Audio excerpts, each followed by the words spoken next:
The surgeon uses a clamp to close the space between the two broken halves of the patella. Then wires are placed to hold the broken bone together.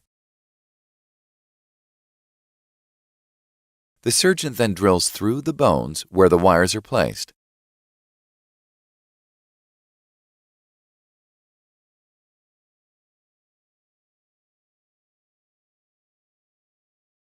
And the drilled holes are measured to determine screw length.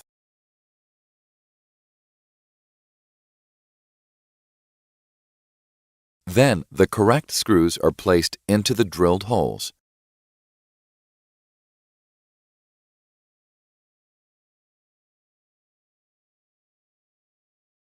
And sutures are placed through the screws to make a figure-8 pattern over the patella, holding the bone structure together.